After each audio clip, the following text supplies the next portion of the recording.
This time on Militaria at the museum, we'll get an up-close look at a powerful transonic fighter jet that resulted in many pilot casualties. After that, we'll learn how armor has changed drastically and why less is more when it comes to battlefield protection. Lastly, we'll view some highly confidential documents from World War II that no one was ever supposed to see.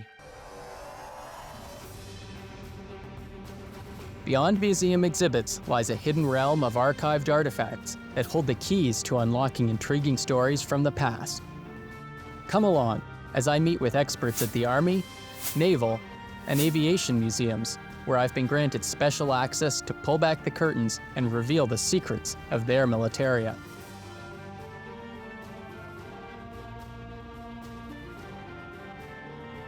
My name is Sandy Hiltz, and all my life I've been captivated by military history. Now, I have the rare opportunity to explore a collection of fascinating military artifacts on Militaria at the museum.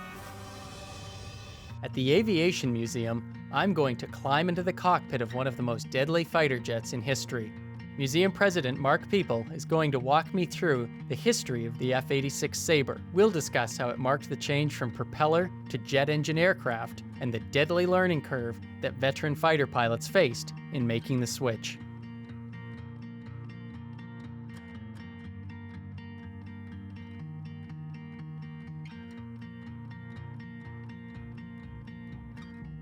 So Mark, how did the museum come to acquire the F-86? So the F-86 Sabre is one of our key exhibits here at the Atlantic Canada Aviation Museum. It was in the pole at CFB Chatham back in the early 90s, and we acquired it and we brought it down here and we started the restoration of it. The aircraft, as you see today, was restored by the volunteers here at the museum, and we had to find various bits and pieces from across North America to finish it.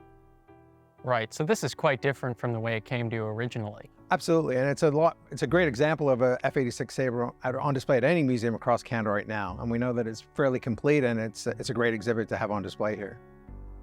The North American F-86 Sabre was built by North American in Inglewood, California. The particular example was relevant to Canada is the Canadair Sabre, which was built in Montreal by Canadair. About 1,100 were flown by the RCF throughout the 50s and into the 60s as a principal fighter aircraft designed to intercept the Russian threat that was perceived both in Europe and also in North America. So we'll open this up for you, Sandy, and get you inside. So put your left foot into that and then swing yourself up on that one. Perfect. And then drop into the cockpit. This aircraft is a fighter. That's its sole purpose was to intercept bombers. But this was the principal fighter used in the 50s and 60s by the RCF. So Mark, I read that this plane was prone to crashes. Why was that? And so this is the transition from propellers, piston age, to the jet age. It was a hot rod. It was a very powerful aircraft. You were a single pilot, a lot of responsibility, a lot of issues management. There's just not one thing. It's a culmination of these issues that come out. And there was quite a program undertaken to stop the amount of crashes that was occurring in these planes, wasn't there? Right. And this particular example was used at an OT, operational training unit in the mid-60s in Chatham, New Brunswick, where they actually trained pilots to transition from piston engine into jet aircraft and train jet aircraft. However, there were still operational losses even out of Chatham during that time period. Oh, really? A young 20-something pilot getting into a hot rod like this, you can have issues with that too as well. Right.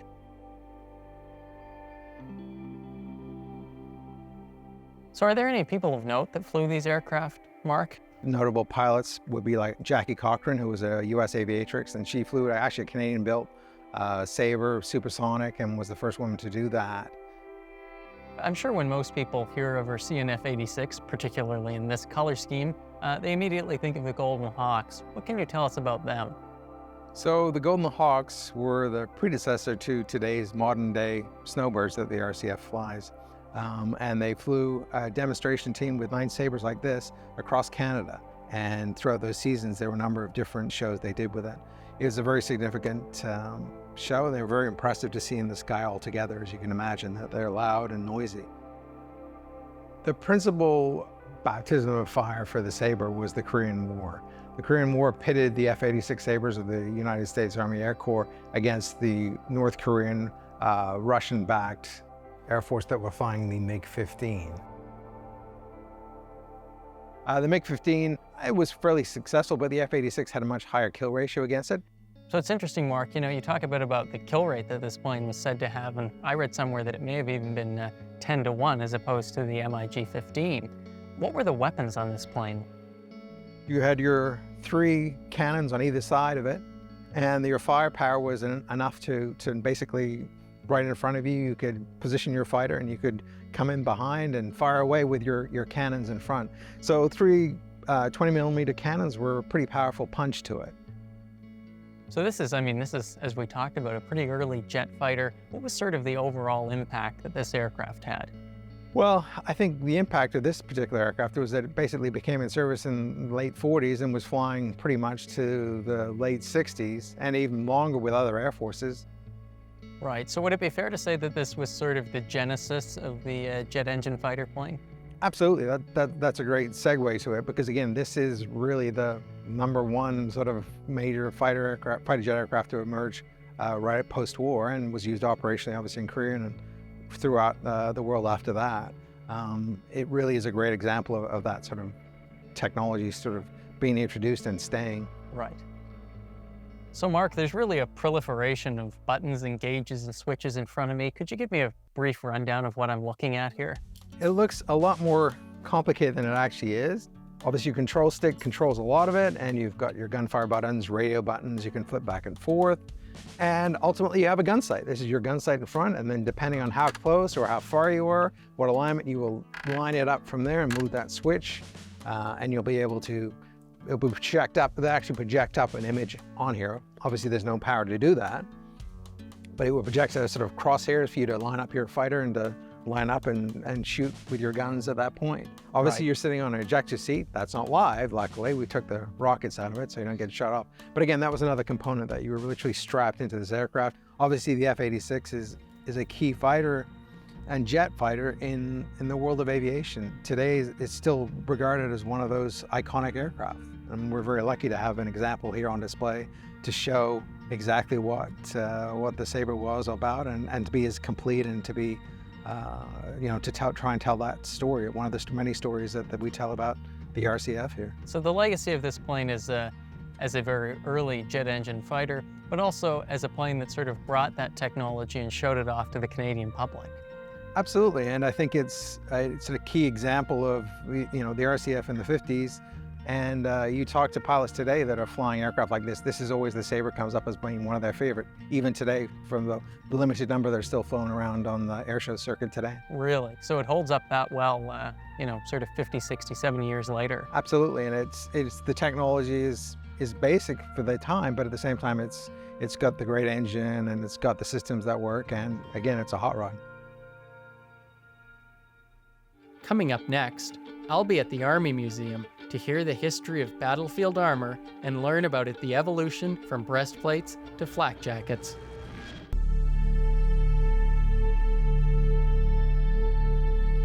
Today at the Army Museum, I'm meeting with expert Kevin Robbins to discuss the progression from steel breastplates to flak jackets as the standard battlefield armor. What began as a full suit of armor was scaled down over time and adapted to address changes in terrain, tactics, and the type of weapons used in battle.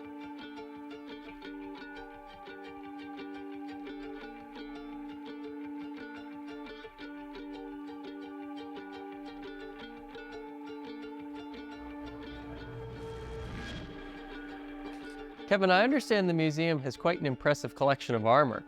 Yes, we have a number of pieces that date back from the 17th century right into the 20th century, into the evolution of flak jackets used by Canadian and American and service personnel in the 20th century. I've laid some of these pieces out here for the program. Oh, that's great.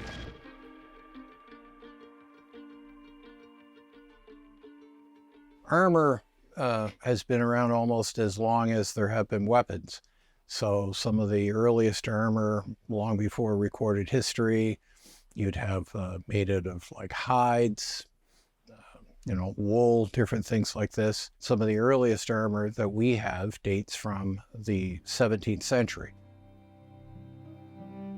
So what are we looking at here with that piece? This is a really nice example of a 1620, 1630 pikeman's armor. So in the 16th and 17th century, pikes are, again, a very big part of the battlefield. You'd have musketeers using firelocks, fire on the flanks as they advance, as formations advance. Then they would withdraw behind the line of pikemen. Kevin, this is obviously considerably later than that piece that we were just talking about, but it has a very similar form. So what exactly are we looking at? Well, you're right. It is the same form. This is a breastplate or a cuirass, as is this.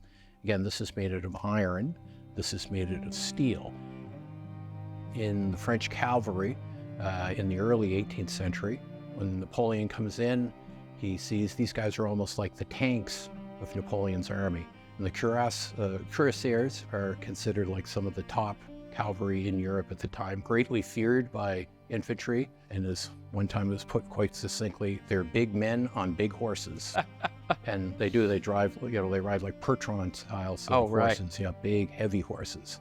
And again, they're big men, huge sword arms. So you've had the cuirass or cuirassiers coming at you, be pretty intimidating. Kevin, I have two sorts of main questions about these pieces of armor, and that is, first of all, what would they have been defending against? And then second of all, how effective would they have been at doing so? Well, at this time, if we look at this one from the 1620, 1630 era, you're, potentially facing off, like if you're in Europe, with other pikemen. So you'd be looking at pikes to protect you from that, edged weapons like swords. This will also stop a musket ball. But again, with the advent of modern ballistics, those won't stop these things. Right. And again, you just see this constant evolution. But the advent of firearms and the ability to penetrate armor, the expense it costs, and again, it takes a lot of time to train someone to fight in a cavalry situation or a cavalry role with this type of weapon. Right. Yep. Right, and then where does that bring us to the usage of armor today, and what forms do we see its usage in today? And again, armor will never completely disappear. In World War I, the Americans use a lot of breastplates or armored vests. The Germans are famous for using sort of armor on their breastplates and stuff for snipers, different things like that in terms of the static tactical role. But again, it's the requirement and new mobility and tactics that are reflected in these changes of weapons that you see the decline of these things. Right. Obviously, we have a bit of a gap here, Kevin, but when do we start to see armor turn into this sort of thing like the flak jacket? In World War II, the U.S. Army Air Corps starts to issue to flight crews on B-17 heavy bombers. They start to issue early variants of the flak jacket. And again, they're using a flak jacket back then, and it's literally flak from the anti-aircraft, right? Flak jacket, a jacket to protect you from flak. The Americans fly during the day and bomb Nazi Germany, so they take a lot of heavy casualties. And flak and the splinters from flak, from anti-aircraft guns, it causes a lot of casualties. Splinters, they have a metal plate in them. But they find by the end of the Second World War, sometimes that those plates can be a little hard to move around in.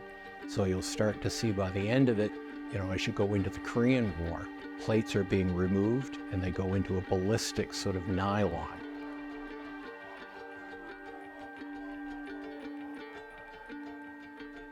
So Kevin, what is this specific flak jacket and what conflict would it have been used in? This jacket goes back to the era of the war in Korea in the 1950s. So this is a 1952 or M52A flak jacket. So this will be replaced in 1969 with what they call the M69 flak jacket. Now, given the sort of robust nature of this body armor, would you like to try on a flak jacket? Oh, that'd be great. Yeah, okay. There you go. Thank you. And there you are. There we are. There you go. No, you wouldn't want to be moving around too much in this, would you, Kevin? It's pretty heavy. It is, but again, that's the, the infantry will wear those through different time periods and different conflicts. And as you said, this is not intended to be a bulletproof vest or something. This is just merely for sort of parts of shells and so on that would be coming at you, right? And you could often read that's where an awful lot of like sort of people that are wounded are from fragmentation sort of devices. So mortar rounds, grenade fragments, fragments from shells, and that'll slow down a splinter. But again, that won't likely stop like an AK-47 round or something like that. What would the flak jacket look like now? Well, today body armor is issued to Canadian troops serving in overseas, situations. They use Kevlar. Okay, so Kevlar is sort of the descendant of the sort of ballistic nylon that's inside there. So you have, again, the same essential aspect. You have layers of Kevlar worn inside a very light, comfortable sort of enclosure. So now a lot of that stuff can stop bullets, depending on the range. Right. But it's much more effective than this. Right. But again, these things, like all of it, it's all a process of evolution. Absolutely. Armor is a big part of the modern battlefield. And so with that, again, it's the ability of technology to make lighter armor, and again, changing elements of what armor is being used to protect you from. After the commercial break, I'll get a rare glimpse at a set of confidential World War II operational orders that the Naval Museum has collected from Operation Neptune.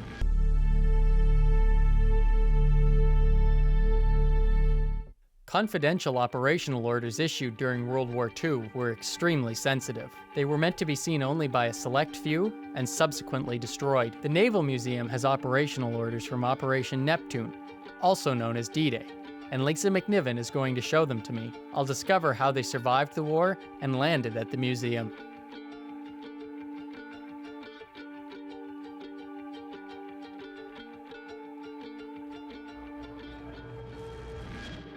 Lisa, I understand you have here at the museum a copy of the original orders for Operation Neptune. They must be exceedingly rare. They are rare. We have one of the last 3 remaining copies of Operation Neptune in our archives.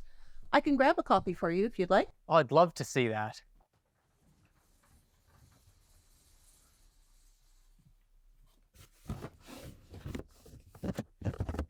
You always seem to know just where to find everything.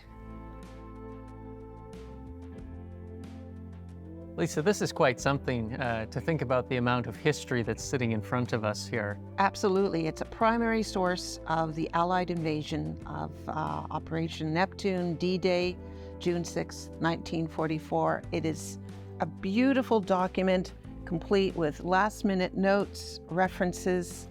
I have inserts date from around October of 43, so it gives you an idea of how long this was in for preparation. Well, that's quite something. Well, I mean, just to produce this volume, I mean, it's quite an effort, and it's unbelievable how detailed this is. Absolutely. And something I just recognized is that there's even revisions and updates June 7th, the day after. They're still using this as a record. Really? Lisa, as is noted on the cover, this is a top secret document, and from my understanding, you were meant to destroy this directly after the operation? Absolutely. Right, so I would think that this would have been a pretty bad thing to have been caught with in your briefcase as you were leaving work for the day. A little bit of post-espionage to bring the girl home, yes. I'm not sure how it was managed, but we're very lucky to have it here. Right. Operation Neptune was the naval component of the D-Day invasion, June 6, 1944. Operation Neptune was an invasion of the French coast, and it was run by RCN, RCNVR, and other allied nations. Lisa, what sort of role did the Canadians have in Operation Neptune? The Canadians had a major role in Operation Neptune. There were 95,000 RCN and RCNVR sailors and officers involved in this, with 109 Canadian ships. That's quite something. And who would have had access to these sorts of documents? So the captain or the CEO of the ship. Right, so it would have been very limited, the people that would have access. Yes. So Lisa, if one was to look through this document, what sort of material would they be looking at? From what I can discover through the artifact, October of the 1943, this is being put together, so right up until June 6th, there are amendments, there are additions, there are revisions, all through the document. It's either through pen or pencil, and they're either meticulously created or quickly scratched out. Really? The document was classified as top secret, and it was only accessible by the captain or the CEO of the ship. It's quite something to think that just days before, or even the day before, that they were still making amendments to the plans. It is. There's a biography by a Mr. Peter Chance called A Sailor's Life, and he's recording, making revisions to this document the day of. Really? So what was Mr. Chance's connection to these documents relating to Operation Neptune? He was on the Skeena, and he was a lieutenant, and so I would love to expand and explore and see if I can find his initials in this. Oh, that would be quite something. So he actually himself was adding the notes to these very documents. Absolutely, to the minute. Oh, that's quite something that we have a firsthand point of view like that about what was happening with these the day of the invasion. Looking at the size and the scope of this document and knowing the scope of the operation itself, there must have been an incredible amount of preparation that went into this. What sort of things were they doing to get ready for Operation Neptune? Operation Neptune was at least a year in the making, and we have a photographic artifact here of, this is actually a picture of Juno Beach, and this is a reconnaissance photo taken by an RCN officer detailing the scope and perhaps tactical points of the attack. And this is quite something. I mean, this would have been many people's only view ever before they got there of the beach itself. Another beautiful primary source. Lisa, now almost 80 years on, are these documents still considered top secret? They are not, but they are a comprehensive primary source of reference for the Allied invasion, and there's so much more to discover through these pages. It stood the test of time, and it's a testament to the operation and the success. It certainly is. Lisa, with only 3 of these in existence, I should imagine that there is a lot of further research that could be done with it. Do you have any plans for that? I do. I have students that are employed here every summer, and I would love to have a student perhaps next summer go through this and scan it and create a readable document, because some of the pages are very fragile, so that we can explore more in what it holds. I was actually inspired when I read this book by Mr. Chance. I'm hoping there are more biographies out there that I can expand and explore and find references to Operation Neptune, and I would love to make a connection between the sailors and the officers during the event and connecting them to the actual document through their initials, perhaps. Right, and I would assume that with only 3 copies in existence, that this is not really an easily accessible document to the majority of the public. No, and here at the Naval Museum, it is accessible. Call ahead, and I would be more than thrilled to show it. Right. Lisa, thank you for allowing me the opportunity to see this incredibly important document.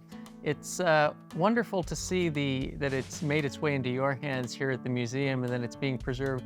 But it's also particularly poignant to think about what would have happened if it had found its way into the wrong hands at the time. Absolutely. It's here. It's ready to be rediscovered. Absolutely. Having special access to go beyond museum exhibits reveals some of history's best kept secrets and most interesting stories. Thank you for joining me in this exploration of military artifacts on another episode of Militaria at the museum.